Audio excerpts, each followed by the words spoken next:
کہ اللہ کے علاوہ کسی کی بھی عبادت قابل قبول اللہ کے نزدیک نہیں ہے۔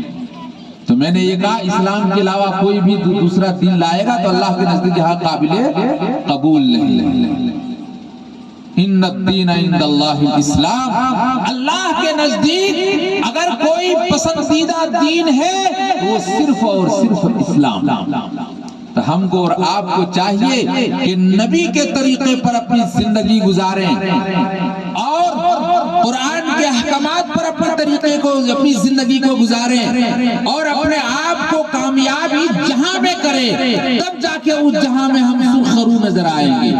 اگر یہاں کی زندگی ہماری خرافات میں، بدعات میں، غیروں کے طور و طریقے میں اور منچاہی زندگی اگر ہوگی تو اللہ کے ہاں قابل قبول نہیں۔ ہماری اور آپ کی زندگی رب چاہی ہونی چاہیے، مگر ہماری اور آپ کی زندگی من چاہیے۔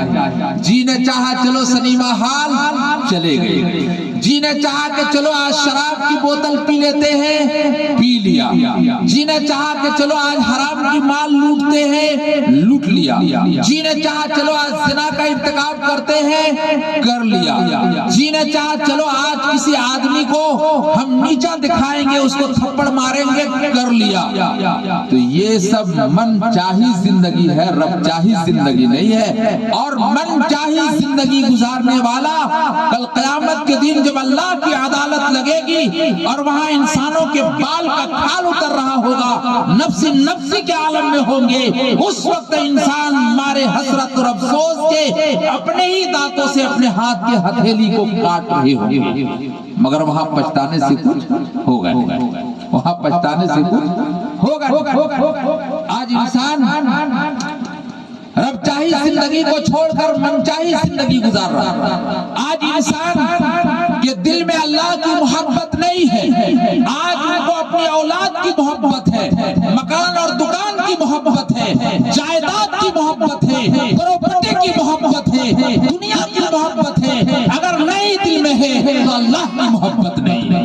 قرآن کریم نے فرمایا قل ان کان آباؤکم وابناؤکم واخوانکم وازواجکم وعشیرتکم واموال اقترفتموها تجارة تخشون کسادها ومساکن ترضونها احب الیکم من اللہ ورسولہ وجہاد فی سبیلہ فتربصوا حتی یأتی اللہ بامرہ واللہ لا یہدی القوم الفاسقین۔ اللہ تعالیٰ فرما رہے ہیں اے محمد صلی اللہ علیہ وسلم، آپ لوگوں کو آگاہ کر دیجئے، آپ لوگوں کو بتا دیجئے، آپ لوگوں کو سمجھا دیجئے، آپ لوگوں کو الٹیمیٹم دے دیجئے اور کہہ دیجئے جو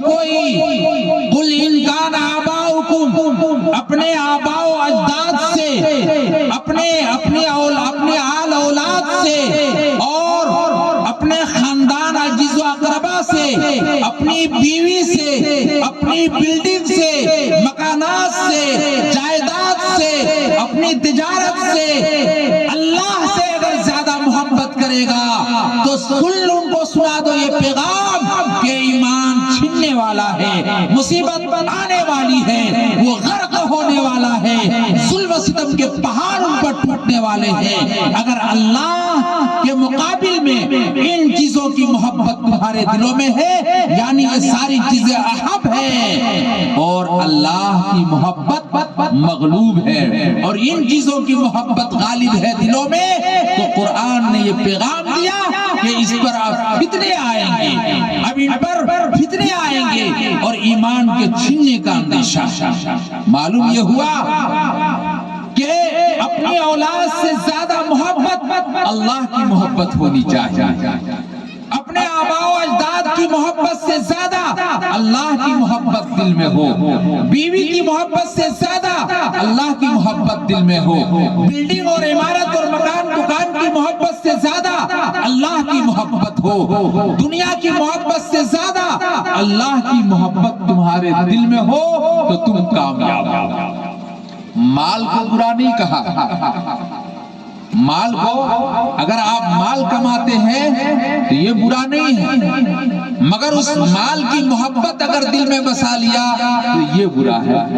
یوں سمجھیے پانی میں کشتی چل رہی ہے، مگر جب تک وہ کشتی پانی اور سمندر کے اوپر ہے تب تک یہ کشتی بھی محفوظ ہے، اور کشتی کے اوپر جتنے سوار ہیں وہ سب محفوظ ہیں، اس کشتی کے جو ملاح چلانے والے ہیں وہ بھی محفوظ ہیں۔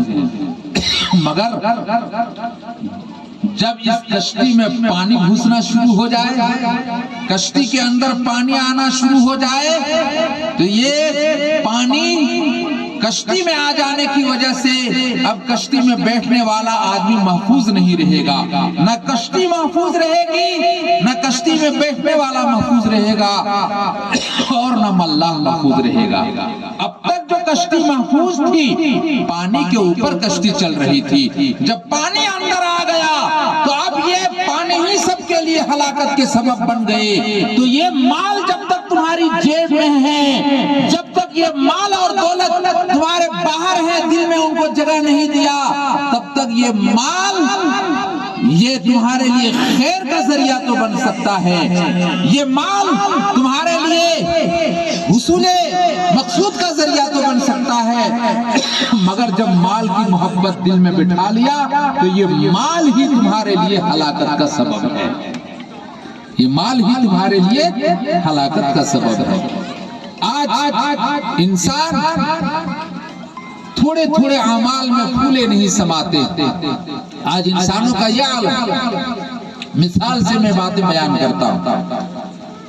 حدیث مبارکہ میں 3 بھائیوں کی مثال کو بیان کیا، یہ بہت سمجھنے والی بات ہے، بہت زیادہ پڑھا لکھا ہونا ضروری، یہ بات آپ لوگوں کو مرتے دم تک یاد رہے گا، یہ بات آپ غور سے سنیں۔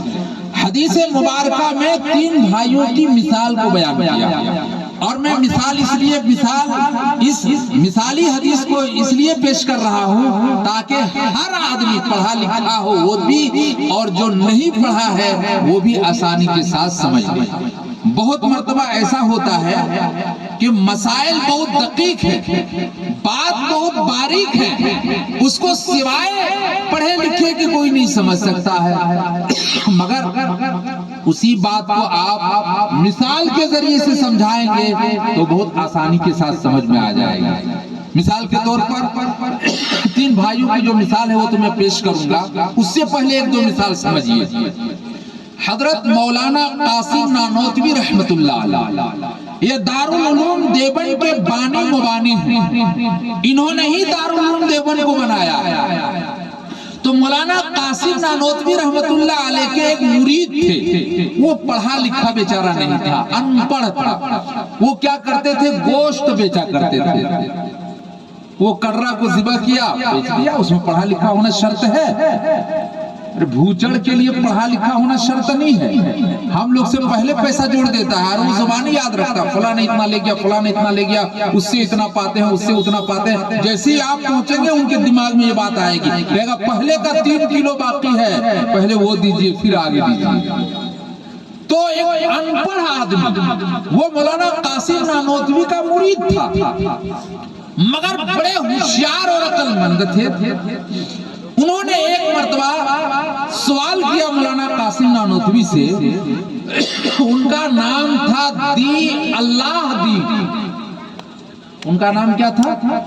اللہ دی، ان کا نام ہی تھا اللہ دی۔ تو اس اللہ دین نے کہا کہ او مولوی صاحب آپ یہ بتائیے، ایک مرتبہ آپ بیان کر رہے تھے کہ جب کسی کا انتقال ہو جائے تو وصیت ان کو کرنی چاہیے کہ بزرگوں کے قبروں کے پاس دفن کریں ہم کو، اولیاء اللہ کے قبروں کے پاس دفن کریں ہم کو۔ یہ بات میرے دماغ میں سمجھ میں نہیں آئی، یہ بات میرے دماغ میں نہیں آئی، مجھ کو یہ بات سمجھ میں نہیں آئی کہ ولی کا اپنا عمل ہے، یہ آدمی جس نے عمل اس کے برابر کیا ہی نہیں ہے تو ان کا عمل ان کے ساتھ، ان کا عمل ان کے ساتھ۔ اب ولی کے قبر کے پاس ان کو دفن کر دیجئے، چاہے کسی اور کے قبر کے پاس دفن کر دیجئے، تو ان سے ان کو کیا فائدہ پہنچے گا؟ جو عمل کیا ان کے ساتھ ہے۔ وَلَا تَزِرُ وَازِرَةٌ وِزْرَ أُخْرَىٰ، جو جس نے کیا ہے اپنا بوجھ خود اٹھائے گا، کوئی دوسرا اٹھانے والا نہیں۔ تو ولی کے پاس قبر میں دفن کیجئے یا کسی ان پڑھ آدمی کے قبر کے پاس دفن کیجئے، ان کو ملے گا وہی جو اس نے عمل کیا دنیا کی زندگی میں۔ تو مولانا قاسم نے کہا کہ سوال تو تمہارا بہت اچھا ہے، مگر موقع سے جواب دیں گے، ابھی جواب نہیں دیں گے۔ اس کے بعد 15-20 منٹ کے بعد آواز فرمانے لگے، بہت سارے لوگ تھے۔ اب اللہ دین اٹھے اور پنکھا جھیلنے لگے مولانا قاسم نانوتوی کو۔ اس زمانے میں سے پنکھا تھوڑے تھا، وہ پنکھا جھیل رہے ہیں۔ اس کے بعد بولا کہ اللہ دین تم یہ بات بتاؤ، یہ پنکھا جو تم ہم کو جھیل رہے ہو تو یہ ہمارے جو اور معتقدین و مریدین ہیں اس کے لیے جھیل رہے ہو کہ میرے لیے جھیل رہے ہو؟ کہا حضرت یہ تو ہمارے سب ہم عصر ہم عمر ہیں، ہم ان کو پنکھا کیوں جھیلیں؟ آپ ہمارے پیر صاحب ہیں، آپ ہمارے بڑے ہیں، ہم آپ کو پنکھا جھیل رہے ہیں۔ اچھا آپ ہم کو پنکھا جھیل رہے ہیں، اچھا ایمانداری کے ساتھ بتاؤ، جب تم ہم کو پنکھا جھیل رہے ہو تو اس پنکھے کی ہوا صرف ہم کو لگ رہی ہے یا میرے ارد گرد بیٹھے ہوئے مریدین کو بھی لگ رہی ہے؟ تب اللہ دین نے کہا کہ حضرت یہ پنکھے کی ہوا ان کو بھی لگ رہی ہے آپ کے صدقے اور طفیل میں۔ کہا یہ اس سوال کا جواب ہے جو تم نے پوچھا تھا۔ اس نے سر میں ہاتھ دیا، کہا کہ دیکھو خاص طور پر تمہارا مقصود کیا تھا کہ ہوا ہم کو کر رہے ہو، پنکھا میرے لیے جھیل رہے ہو، مگر یہ ہوا ہم کو تو لگ ہی رہی ہے، میرے ارد گرد جو مریدین ہیں وہ بھی اس پنکھے کی ہوا کو محسوس کر رہے ہیں اور وہ بھی ٹھنڈک حاصل کر رہے ہیں۔ تب حضرت نے کہا کہ یہ اسی سوال کا جواب ہے، جواب ہو گیا۔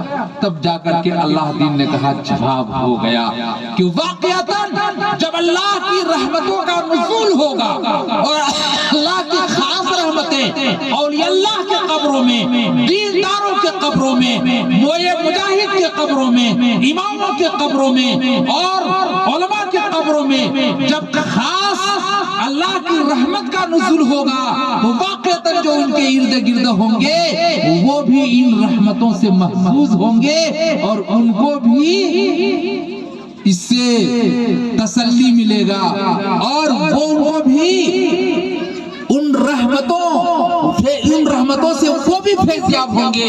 گرچہ یہ رحمت صرف اولیاء اللہ کے لیے، علماء کے لیے، دیندار کے لیے، قاری کے لیے، حافظ کے لیے ہوگا، مگر ان کے ارد گرد میں جو ہے وہ بھی محسوس کریں گے اس رحمت کو۔ تو فرمایا اس کا جواب ہو گیا۔ تو دیکھیے جواب ہو گیا۔ اور بھی مثالیں ہیں مگر ہم ایک ہی مثال یہاں پیش کرتے ہیں۔ اب آئیے اور بھی ایک مثال، انہوں نے وہ بہت بڑے علم ریاضی کے بھی ماہر تھے مولانا قاسم نانوتوی۔ ایک مرتبہ ضلع مظفر نگر کے اسٹیشن میں بیٹھے ہوئے تھے، دارالعلوم سے کچھ دوری پر ضلع مظفر نگر ہے، ہم دیکھے ہوئے ہیں۔ تو وہاں بیٹھے ہوئے تھے، ایک پنڈت تھا، ان کو پتا ہوا کہ مولانا قاسم نانوتوی آئے ہیں۔ وہ گئے اور ان سے سلام مصافحہ کیا اور بیٹھ گئے اور کہا کہ مولانا صاحب ہم خاص طور پر آپ سے ایک سوال پوچھنے کے لیے آئے ہیں۔ جبکہ وہ پنڈت علم ریاضی کے بہت بڑے فنکار تھے۔ تو مولانا قاسم سے کہا کہ آپ لوگ جو کہتے ہیں کہ جتنی ساری باتیں ہیں وہ لوح محفوظ میں محفوظ ہے، اب بتاؤ یہ پوری کائنات انسانیت اس میں چھوٹے بڑے بزرگ اور ان پڑھ سب قسم کے انسان ہیں، بڑے بھی ہیں چھوٹے بھی ہیں، پیر ہیں پیغمبر ہیں قلندر ہیں ملنگ ہیں درویش ہیں، عجیب عجیب قسم کے انسان ہیں، سب کی سوانح حیات اور ان سب کے نقل و حرکت لوح محفوظ میں محفوظ ہے، اور پھر چرند پرند کے جتنی آوازیں وہ سب تو بتاؤ لوح محفوظ کتنا بڑا ہے؟ آسمان میں، اور پھر کیا کہ آسمان، وہ یہ آسمان و زمین بھی اس میں سما گئے، تو آخر لوح محفوظ جو ہے وہ کتنی بڑی چیز ہے، کیسے یہ ساری چیزیں سما سکتی ہے؟ تو ان کے حدود کو آپ بیان کریں، آخر وہ کتنی بڑی چیز ہے۔ تو مولانا قاسم نے کہا کہ یہ تو پنڈت صاحب ہے، یہ تو یوں نہیں سمجھے گا۔ تو اس کو کہا کہ آپ یہ بتائیے آپ کی عمر؟ اس نے کہا کہ 50-60 سال میری عمر ہے۔ فرمایا کہ اچھا میں آپ سے سوال کرتا ہوں کہ آپ کو اگر کہا جائے اپنی زندگی کے بارے میں آپ تذکرہ کریں اور اپنی سوانح حیات خود اپنے ہاتھوں سے لکھیں تو آپ لکھ پائیں گے؟ کہا کیوں نہیں، جو بچپنا 4-5 سال کا گزرا ہے، جب سے میں نے ہوش سنبھالا ہے اس وقت سے میں نے کیا کیا، کیا کھایا، کہاں گیا، کیا ہرا، کہاں سویا، کس وقت سویا، کس وقت اٹھا، میرے ساتھ کیا واقعات پیش آئے، میں لکھ دوں گا۔ کہا لکھ دو گے تو کتنے کاغذ پر؟ کہا کہ کاغذوں کے بھرمار لگ جائیں گے، کئی میل تک پیپروں کو پھیلا دینا پڑے گا۔ کہا اچھا، تو کئی میل تک پیپروں کو پھیلا دینا پڑے گا، اور اتنی سی کھوپڑی میں وہ بات ساری محفوظ ہے آپ کی؟ پنڈت کھجلانے لگا سر کو۔ کہا کہ آپ کے اس دماغ میں ایک دبیا ہے پیچھے، جو ماضی کی ساری باتیں یہاں لوڈ ہیں، پھر ادھر سانس کے اور جسم کے جتنے پرجا پاٹ ہیں اور ان کے جتنے سسٹم ہیں سب ادھر ہے محفوظ، اور جو پہلے کی باتیں ہیں وہ پیچھے کی کھوپڑی میں ایک چھوٹا سا ڈبیا ہے اس میں محفوظ ہے۔ تو یہ چھوٹا سا ڈبیا میں پوری زندگی آپ کی سوانح حیات محفوظ ہے، اور آپ اگر اس کو کھنگالنا چاہیں، لکھنا چاہیں تو کئی میل تک ان کے پیپر پھیل جائیں گے اور کئی ٹرک کاغذات کی ضرورت پڑے گی۔ تو وہ تو احکم الحاکمین ہے، وہ تو رب العالمین ہے۔ تو بتا لوح محفوظ میں اگر ان کو چھوٹا ہی مان لیا جائے تو پوری کائنات انسانیت کی سوانح حیات اور پوری کائنات انسانیت، پوری کائنات کے نقل و حرکت اس لوح محفوظ میں محفوظ ہے یا نہیں؟ اس پنڈت نے کہا کہ واقعتاً یہ ساری دنیا کی نقل و حرکت اس میں محفوظ ہے۔ جب یہ تھوڑی سی کھوپڑی میں اتنی ساری باتیں ہیں اور وہ تو لوح محفوظ ہے۔ تو ان کو مثال سے سمجھایا، پنڈت صاحب کو سمجھ میں آ گیا۔ اب میں آپ لوگوں سے وہ مثال سے سمجھا رہا ہوں۔ اللہ کے رسول صلی اللہ علیہ وسلم نے ایک حدیث بیان کی اور 3 بھائیوں کی مثال۔ کتنے؟ 3 بھائیوں کی مثال۔ ایک موقع پر اللہ کے رسول صلی اللہ علیہ وسلم نے ارشاد فرمایا کہ اصحابو سنو، 3 بھائی تھے اور ان میں ایک بڑا بھائی تھا، ایک منجھلا بھائی تھا اور ایک چھوٹا بھائی تھا۔ جب ایک شخص کا انتقال ہونے لگا تو اس نے اپنے بڑا بھائی کو بلایا اور کہا کہ میرا آخری وقت ہے، بے کسی کے عالم میں ہوں، بے بس ہوں، اب پریشان ہوں، جاگنے کا وقت قریب آ گیا، اب میرا کوئی پرسان حال نہیں، تم میرا بڑا بھائی ہو، پوری زندگی میں نے تمہارے ساتھ احسان و سلوک کیا اور ہم نے تمہاری بہت زیادہ خدمت کی، ہم تمہارے ساتھ رہے،